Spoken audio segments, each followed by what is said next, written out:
Graça e paz, povo de Deus, como vocês estão? Aqui é o pastor Márcio Paulo e você está no seu portal bíblico.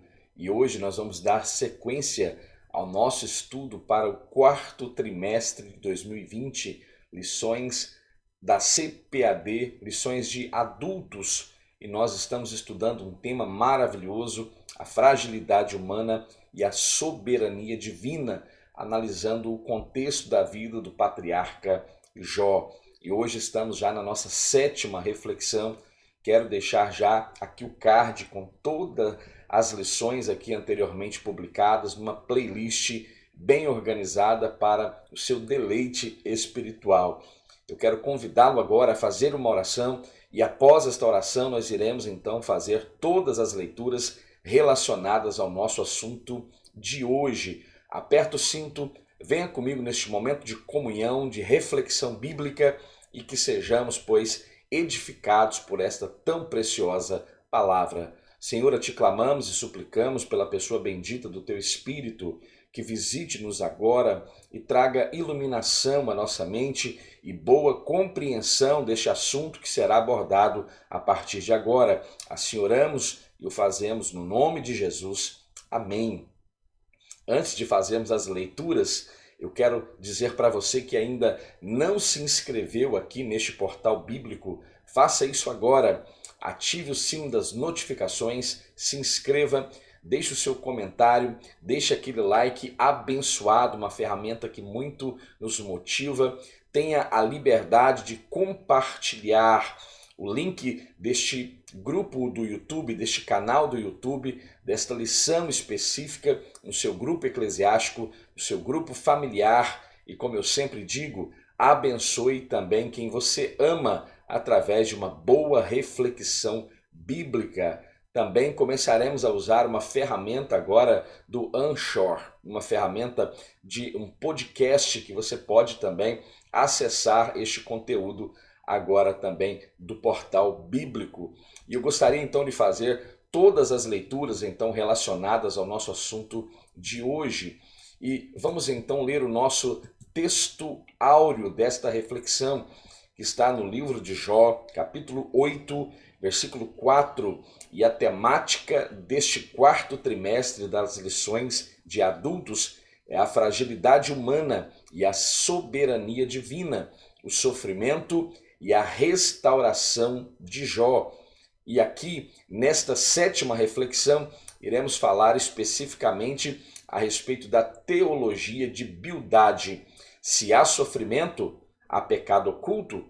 Esta é uma indagação a respeito da teologia de Bildade. Vamos então ler o texto áureo, Jó capítulo 8, versículo 4, e o texto sagrado nos diz: se teus filhos pecaram contra ele, também ele os lançou na mão da sua transgressão. A verdade prática nos diz: a existência do sofrimento não quer dizer que haja pecado oculto. E a nossa leitura bíblica, pegue a sua Bíblia ou acompanhe agora a leitura desta palavra na tela do seu smartphone, na tela do seu notebook, e você que está nos ouvindo pelo podcast, ouça então a leitura da palavra de Deus que está em Jó capítulo 8, versículos 1 ao versículo 4, e também em Jó capítulo 18, versículos 1 ao versículo 4, e em Jó capítulo 25, do versículo 1 até o versículo 6, e os textos sagrados assim nos diz: então, respondendo Bildade o suíta, disse: até quando falarás tais coisas, e as palavras da tua boca serão como um vento impetuoso? Porventura perverteria Deus o direito e perverteria o Todo-Poderoso a justiça? Se teus filhos pecaram contra ele, também ele os lançou na mão da sua transgressão. Então respondeu Bildade o suíta e disse: até quando poreis fim às palavras? Considerai bem, e então falaremos. Porque somos tratados como animais e como imundos aos vossos olhos? Ó tu, que despedaças a tua alma na tua ira, será a terra deixada por tua causa? Remover-se-ão as rochas do seu lugar? Então respondeu Bildade, o suíta, e disse: com ele estão domínio e temor. Ele faz paz nas suas alturas, porventura tem número as suas tropas, e sobre quem não se levanta a sua luz? Como, pois, seria justo o homem para com Deus, e como seria puro aquele que nasce de mulher? Eis que até a lua não resplandece, e as estrelas não são puras aos teus olhos, e quanto menos o homem, que é um verme, e o filho do homem, que é um vermezinho. Estes, pois, foram os textos que irão fundamentar, então, a nossa reflexão a partir deste momento. Nós estamos estudando esta temática, a fragilidade humana e a soberania divina. E você que tem a sua revista física em mãos, da CPAD Lições de Adultos, esta lição será ministrada em todas as igrejas que fazem uso deste conteúdo no próximo domingo, dia 15 de novembro de 2020. E o pastor comentarista é o pastor José Gonçalves, pastor da Assembleia de Deus em Água Branca, Piauí, pastor graduado em Teologia pelo Seminário Batista de Teresina e em Filosofia pela Universidade Federal do Piauí. Eu peço que você faça um ajuste na sua revista, pois o texto áureo menciona como o texto de Jó, capítulo 4, 7 e versículo 8. Porém, o texto áureo é o texto de Jó, capítulo 8, versículo 4. Então faça esta anotação, esta correção e sigamos então na nossa reflexão de hoje. Como todas as nossas lições, nós temos aqui um objetivo geral que é mostrar que nem sempre o sofrimento é consequência de um pecado oculto, como pensava Bildade, como pensava Elifas, como pensavam de forma geral os amigos de Jó. E para cada ponto aqui apresentado, um objetivo específico. E o primeiro busca destacar o argumento de Bildade que contrastava o pecado com o caráter santo e reto de Deus. O segundo, específico, mostra explicar a concepção de Bildade que associava o pecado à quebra da moralidade religiosa.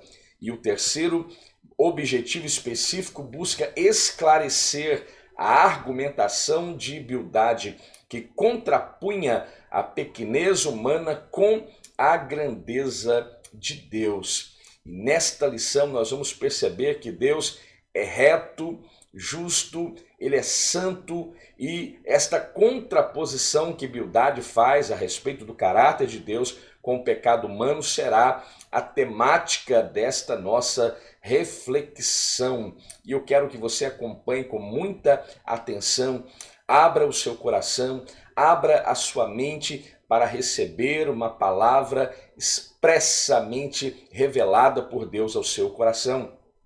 Você, professor da Escola Bíblica Dominical, você, aluno da Escola Bíblica Dominical, não perca as oportunidades de fazerem todas as leituras semanais, diárias, melhor dizendo, dos textos propostos para esta reflexão. E eu estou convicto de que a sua aplicação, o seu desejo em aprimorar o seu conhecimento será recompensada por Deus por teu esforço. Então se aplique e vamos então fazer a nossa reflexão. E nesta aula estudaremos então a teologia do segundo amigo de Jó, que fala dentro do contexto do livro de Jó. Nós sabemos que o primeiro que começa a expressar as suas acusações a Jó é o seu amigo chamado Elifas. E aqui Bildade entra em cena e começa a falar, e basta salientar que a teologia dos amigos de Jó, embora se movam em eixos diferentes, demonstram possuir uma mesma direção e todos defendem um tipo de justiça retributiva que tem como consequência final a recompensa dos bons e a punição para os maus. É a lei bíblica da colheita e a lei da semeadura, ou seja, aqui se faz aqui se paga. Não basta ou não há o interesse em contrapor a sanção dada àquele que peca. Então, agora anula-se toda a opção de auxílio e de consenso e a sanção é posta sobre aquele que está transgredindo. Este é o conceito da justiça retributiva. E o ponto central desta reflexão diz que quando há sofrimento, não se quer dizer que há pecado oculto. E é muito importante que nós tenhamos esta ideia formada e bem conceituada em nossa mente. Eu sugiro que você, professor, tome um pouco do seu tempo e aplique este ponto central e estabeleça então esta verdade como uma verdade bíblica e uma verdade absoluta que é, por certo, amparada e corroborada pela palavra de Deus. Então nós vamos ver que a teologia de Bildade apresenta o caráter justo e reto de Deus em contraposição ao suposto pecado oculto de Jó. Então estudaremos também a defesa de Bildade por uma moralidade extremamente rígida, fundamentada em meros preceitos religiosos, sem contudo guiar-se por princípios espirituais. E finalmente, iremos analisar a ideia que, segundo Bildade, Deus é um ser muito distante e que, devido à sua onipotência e grandeza, está muito longe do universo mortal. Ele, portanto, é inacessível. Ao longo de cada argumento de Bildade, veremos então a contraposição de Jó. Nós temos 3 pontos então distintos nessa reflexão. E o primeiro diz que o pecado em contraste com o caráter justo e santo de Deus. O segundo, o pecado visto como quebra da moralidade tradicional. E o terceiro ponto, o pecado em contraste com a majestade de Deus. O primeiro ponto diz: Deus é justo e reto. A teologia de Bildade, você encontra o contexto desta teologia apresentado por Bildade, iniciando em Jó capítulo 8, no versículo 1 até o versículo 22, e possui grandes semelhanças com a teologia do amigo de Jó, também chamado Elifas. Para esse segundo amigo, agora Bildade, as ações de Jó não poderiam ser justificadas, pois elas condenavam a Deus, revelando que ele punia pessoas justas. Por outro lado, como Deus não era injusto, então Jó deveria reconhecer o seu pecado, pois ele estava sendo terrivelmente afligido. Na última lição, e nós falamos a respeito da teologia de Elifas, nós falamos um pouco sobre os pecados de comissão e os pecados de omissão. E apenas em caráter de informação, pecados de comissão seriam aqueles que praticamos de forma deliberada aquilo que nós não deveríamos praticar. E os pecados de omissão podemos categorizá-los como pecados cometidos quando nós nos omitimos ou nos furtamos a praticar aquilo que deveríamos praticar. À luz de Tiago, nós aprendemos que aquele que sabe fazer o bem e não faz, comete pecado, um pecado de omissão. Agora veja uma coisa curiosa, de quais destes Deus acusa a Jó? Deus está acusando dos pecados de comissão? Está Deus acusando Jó dos pecados de omissão? Por certo que não. Pelo contrário, Deus dá testemunho positivo a respeito da vida do patriarca Jó, do homem de Uz. Viste, o meu servo Jó é um homem reto, temente a Deus e que se desvia do mal.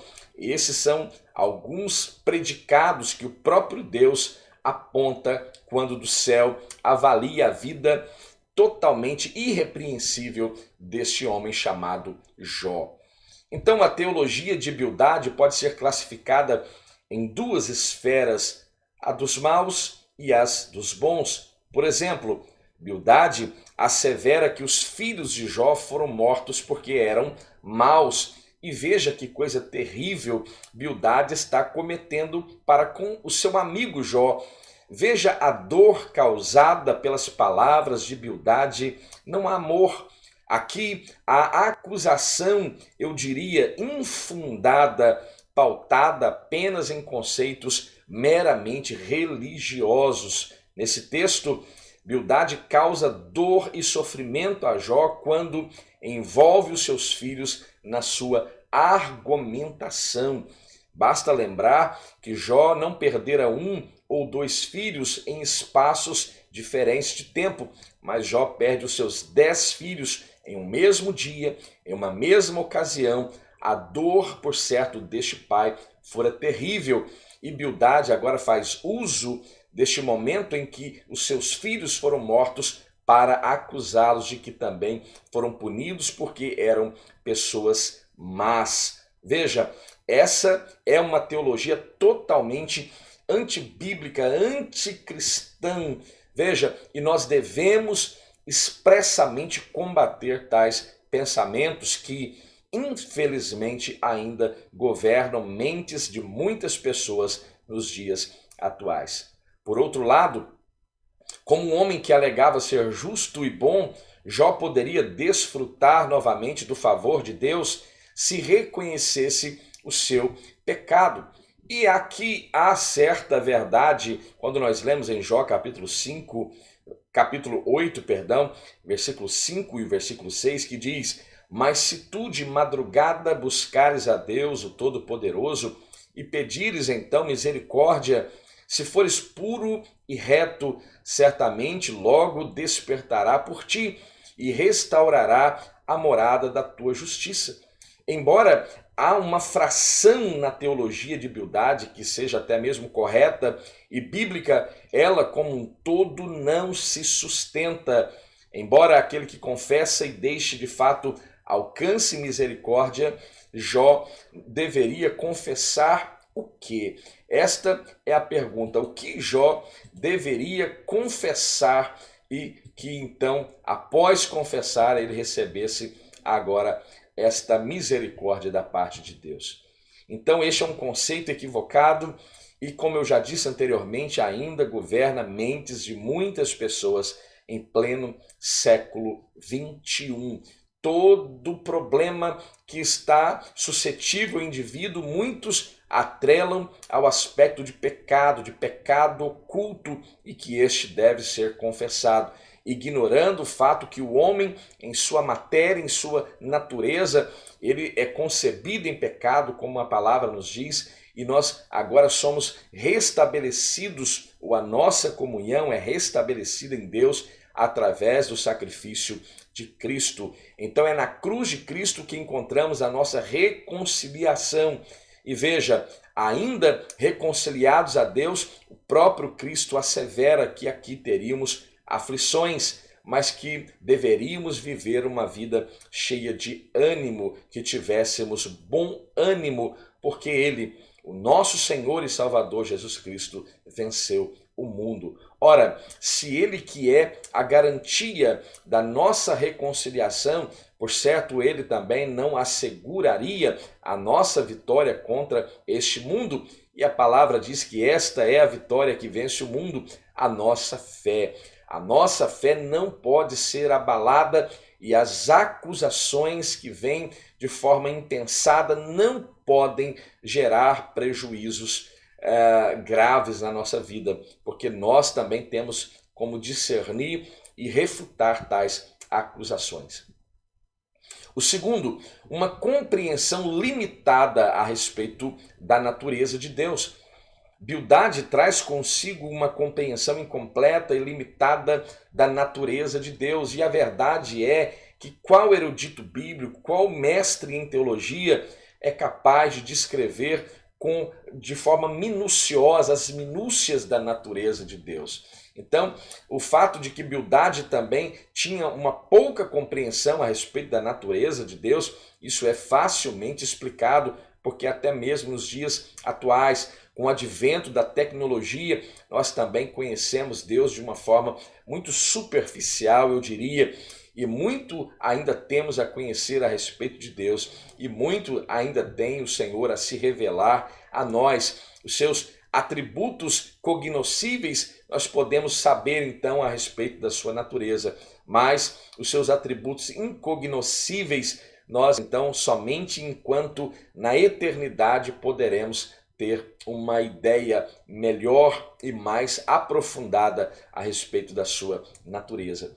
Então veja, esta condição de humildade a respeito do pouco conhecimento, desta limitação a respeito da natureza de Deus, faz com que ele pense que o sofrimento de Jó seja consequência de um pecado oculto. E aqui eu quero abrir um parêntese e eu sugiro que você, professor da Escola Bíblica Dominical, também abra um parêntese em classe e discuta com os seus alunos o fato de que existem pecados ocultos que trazem consequências externas. E a resposta é um retumbante sim. É claro que sim, mas isso não é uma regra e por essa razão exige-se cautela para não prejulgar alguém como fizeram com Jó. As acusações foram muitas, me admira ainda mais a vida de Jó, mantendo-se então agora firme em sua defesa, mesmo diante da tolice dos sábios. O sofrimento também revela propósito. Grave esta frase.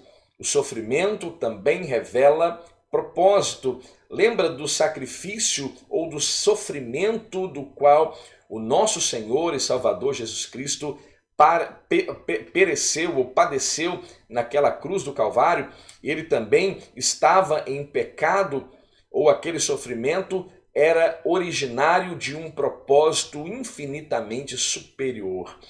Então este é um ponto que eu creio que vale a abertura desse parêntese em classe e a discussão a respeito deste assunto. Assim, outra compreensão fica evidente. Jó deve demonstrar que é realmente bom e que merece o favor de Deus.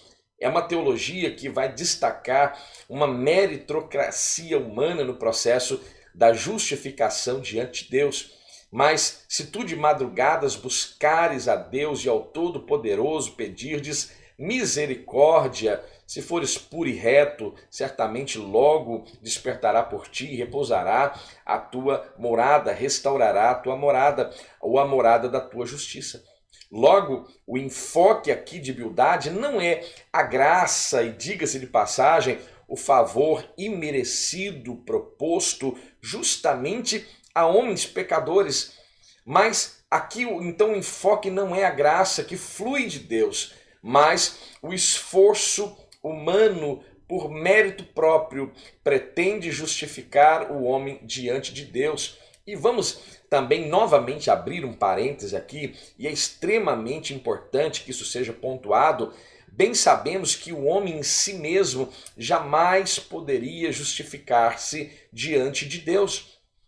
É Deus que declara o homem justo quando este homem agora se submete à graça, e diga-se de passagem, esta graça se personifica na pessoa bendita de Jesus Cristo. E através da nossa fé é sabido que o justo pela sua fé viverá. Isso já dizia o apóstolo Paulo aos Romanos, antes já havia dito o mesmo profeta Abacuque, e o escritor aos Hebreus também corrobora este mesmo conceito. Mas o justo viverá pela fé, e se ele recuar, a minha alma não tem prazer nele. Hebreus capítulo 10, versículo 38. Então entenda de uma vez por todas, o homem por si só é incapaz de se justificar perante Deus. É Deus que declara o homem justo através desta profissão de fé na pessoa bendita do nosso Senhor e Salvador Jesus Cristo. É uma síntese daquilo que chamamos de justificação. O terceiro ponto fala a respeito da imperfeição humana. Diante da defesa teológica feita por Bildade, Jó pergunta: Como então se justificaria o homem para com Deus? Ora, Deus é infinitamente sábio e justo.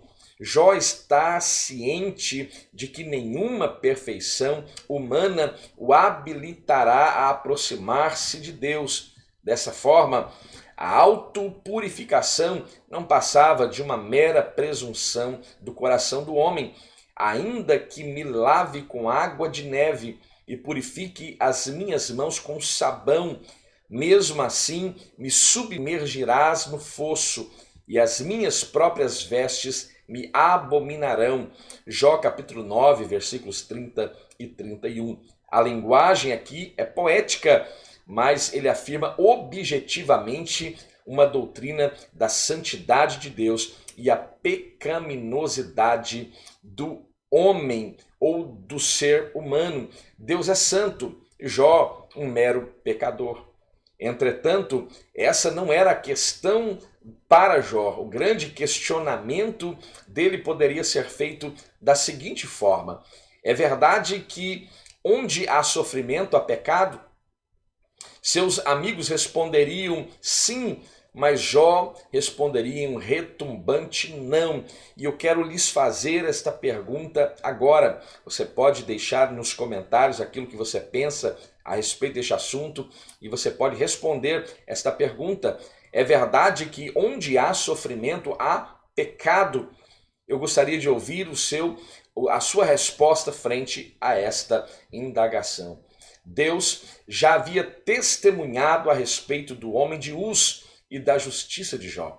Isso deixa claro que nem sempre o sofrimento é fruto de uma imperfeição moral ou resultado de um pecado pessoal. E nesse caso específico de Jó, isso se aplica com toda certeza. O segundo ponto, o pecado visto como uma quebra da moralidade tradicional. Aqui, o moralismo por uma tradição.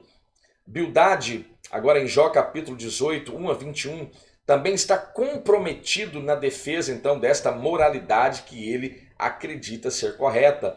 E após avaliar todas as narrativas de Bildade, nós entendemos que não passa de um legalismo para com um dogma teológico aqui extremamente questionável, diga-se de passagem. Para ele, não havia nada de errado quando faz a defesa da justiça divina, da mesma forma que acreditou estar correto quando defendera a moralidade dos seus dias. Todavia, não podemos falar de uma ética ou teologia moral de Bildade, mas simplesmente de um moralismo fundamentado por uma tradição ou fundamentado na tradição. E aqui a tradição, infelizmente, cria as suas corbãs e então contrapõe a realidade com princípios, eu diria, incorretos. O segundo ponto diz a subversão da ordem moral.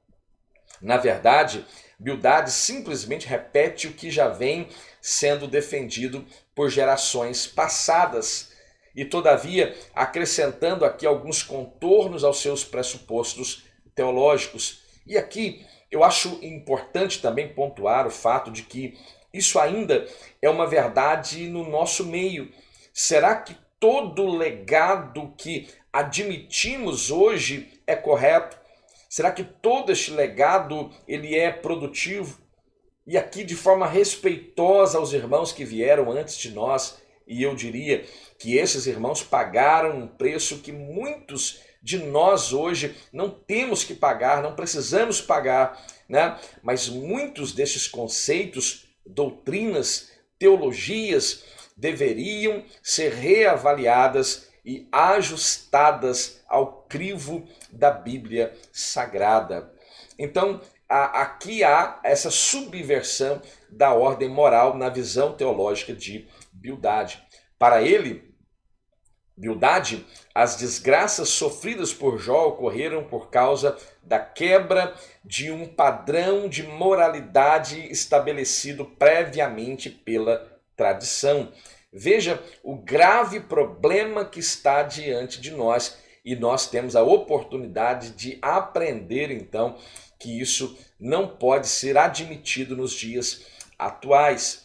Como o entendimento de Bildade era de que o universo é controlado por leis morais inflexíveis, e ao quebrá-las, então Jó sofre as consequências da mesma forma que sofre quem quebra a lei da gravidade, por exemplo. O terceiro ponto, contemplando a cruz. O capítulo 19 do livro de Jó é dedicado à defesa deste personagem chamado Jó. É inegável que Jó sabia que Deus atua em um universo moral e que tudo o que acontece está sob o controle de Deus e nada passa desapercebido aos olhos de Deus. Ainda que muitos pensem, por exemplo, em um ano como este, 2020, onde o Brasil e o mundo continua sendo assolado por uma grande pandemia, muitos alegam que Deus perdeu o controle ou que Deus está alheio àquilo que está acontecendo na terra. Mas eu quero lhes dizer, lhes assegurar que não. Deus não perdeu o controle, ele ainda permanece no controle de todas as coisas. Ele tem todas as coisas sob o seu controle. E Jó tinha uma convicção, e dentre as suas convicções era justamente essa: Deus está no controle de todas as coisas. O homem de Uz estava convicto de que não havia quebrado nenhuma lei moral, sendo, portanto, inocente e que o seu sofrimento não teria razão aparente.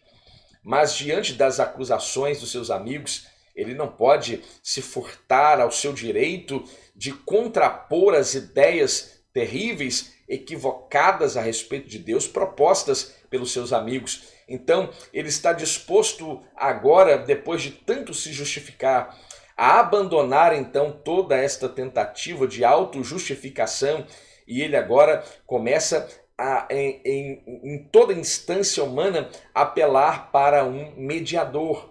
Abre-se parêntese, para um redentor que defenderá a sua causa. E isso é glorioso, esta percepção espiritual de Jó, para agora convocar então este mediador, este redentor, que irá, por certo, defender com muita sabedoria e com excelência a sua causa.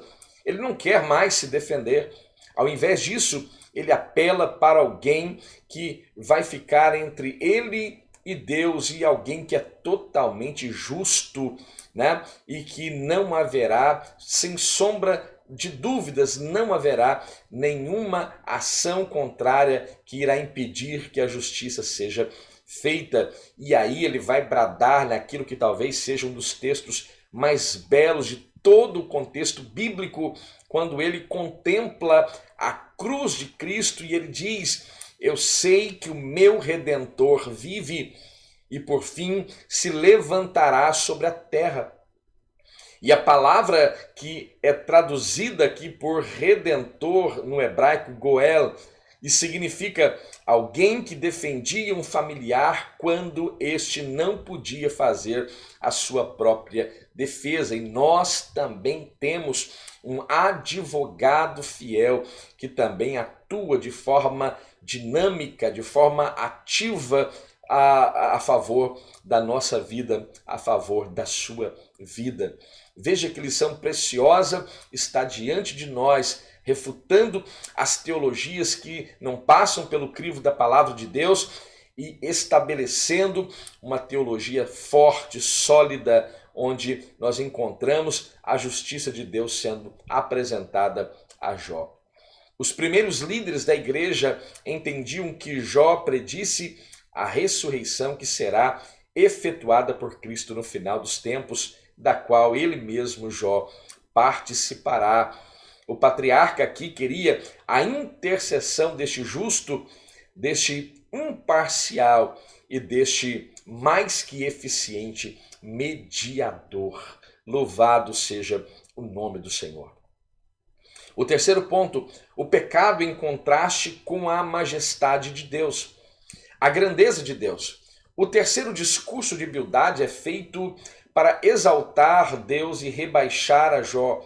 Não há como negar que ao longo deste debate entre Jó e Bildade, esgota-se o poder argumentativo de Bildade, o que fez com que ele começasse então a repetir por diversas vezes aquilo que ele já havia dito anteriormente. Na verdade, o seu último discurso nada tem de novo, não há novidade alguma. E no capítulo 25, ele destaca a onipotência divina. Deus é grande e poderoso, no versículo 2, por isso nada há de errado quando Bildade defende a majestade do Altíssimo. Não há nada de errado quando ele exalta esta majestade de Deus. Todavia, como alguns autores destacam, Bildade acaba por criar um abismo que não existe entre a criatura e o Criador. O Deus defendido por ele, por Bildade, não é revelado nas linhas da palavra de Deus. Então veja, as ideias de Bildade antecipam aquilo ou aquela ideia defendida milênios depois pelo deísmo no final do século XVIII.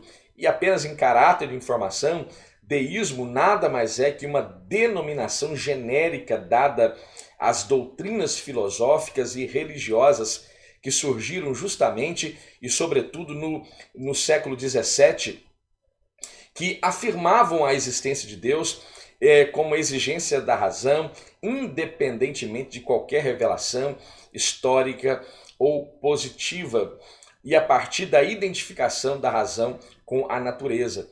O conceito até mesmo coincide com o teísmo no fato de admitir a existência de um ser supremo, criador do mundo e diferente dele, mas difere do teísmo ao considerar que a responsabilidade desse Deus em relação ao mundo é unicamente de lhe haver dado leis. Uma vez realizado tal ato, ou o ato da criação, não se ocupa mais do mundo, abandona-se então o mundo às suas próprias leis físicas e nem pede nenhum culto por parte dos homens, né? E aqui é um conceito de deísmo, e como escreveu Louis Bonald, pensador francês que se opôs à Revolução de 1789, deísta é quem não teve tempo de chegar a ser um ateu.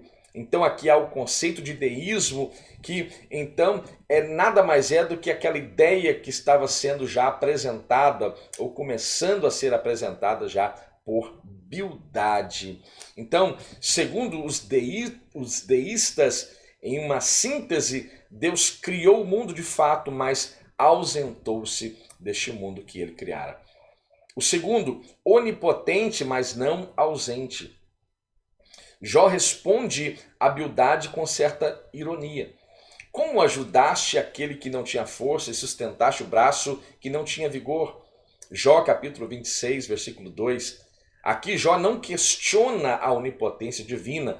A verdade é que Jó, em hipótese alguma, irá fazer esse tipo de acusação ou confrontação a Deus. Então não há esta indagação, este questionamento, mas a aplicação que Bildade faz desse conceito. O conceito de um Deus grandioso que é soberano em suas ações não deveria vir acompanhado também do conceito de um ser compassivo e amoroso? Deus não deve ser visto apenas em sua força, mas sobretudo pelo seu amor e seu grande amor com que nos amou. Dentro da Bíblia Sagrada, este amor é visto de forma gloriosa, é exalado a nós, porque Deus amou o mundo de tal maneira que deu o seu Filho unigênito para que todo aquele que nele crê não pereça, mas tenha vida eterna. Deus está evidenciando este amor de forma notória através do sacrifício de Jesus Cristo. Diferentemente do conceito apresentado por Bildade, o Deus que a Bíblia apresenta é poderoso, é glorioso, mas principalmente é um Deus misericordioso e gracioso, e temos de cuidar para que no momento do sofrimento não manchemos a imagem deste Deus maravilhoso, que não é só força, mas igualmente amor. Uma característica, e eu gosto muito de fazer uso desta analogia, uma característica importante quando o relacionamento do homem para com Deus, né? E quando da construção do tabernáculo, é que esse santuário não foi construído pela vontade de Moisés ou pela vontade de Arão, mas pela vontade do próprio Deus. Está escrito: e me farão um santuário. E talvez poderíamos indagar: Senhor, por que deveríamos ou devemos lhe construir um santuário? E a resposta de Deus é a expressão deste amor e de como ele deseja se relacionar com o seu povo. E a resposta de Deus é: para que eu habite no meio do meu povo. Isto é maravilhoso e isso corrobora o fato de que nós temos um Deus poderoso, de um Deus que ele é força, que ele é vigor, mas sobretudo o nosso Deus, ele é amor. Hoje vimos que o debate entre Bildade e Jó assume alguns contornos teológicos muito relevantes e eu tenho certeza que esta lição aqui neste portal bíblico também é extremamente relevante e você vai sair daqui totalmente edificado e com um grande conhecimento bíblico. Então Bildade faz 3 discursos teológicos e em cada um deles põe em destaque a sua crença e ele não crê na inocência de Jó. O mais difícil é que um grande amigo de Jó não crê na inocência de Jó e por isso atribui o seu sofrimento à existência do pecado. Assim, ele orienta Jó a viver segundo os ditames da tradição e, como consequência, o empurra para um moralismo de natureza apenas religiosa. Por último, quando quer exaltar a grandeza de Deus a qualquer custo, acaba por criar um abismo intransponível entre o Criador e a criatura. Esta é a nossa lição preciosíssima de hoje, que eu estou convicto de que falou de forma gloriosa ao seu coração. Então eu quero que você nos ajude a disseminar essa semente boa, essa semente do bem. Se inscreva neste canal, ative o sino das notificações, deixe aquele comentário que enriquece o seu feedback, deixe o seu joinha, que também nos motiva, nos alegra muito, e compartilhe este link, esta lição, para que a sua família também seja abençoada. Senhor, eu peço que o teu Espírito aplique esta palavra de forma mais produtiva e poderosa aos corações. É o que eu te peço, ó Deus, no nome de Jesus. Que o Senhor possa ter visitado a sua vida neste momento. E eu peço que o Senhor continue te abençoando. Fique bem, fique em paz e até a próxima.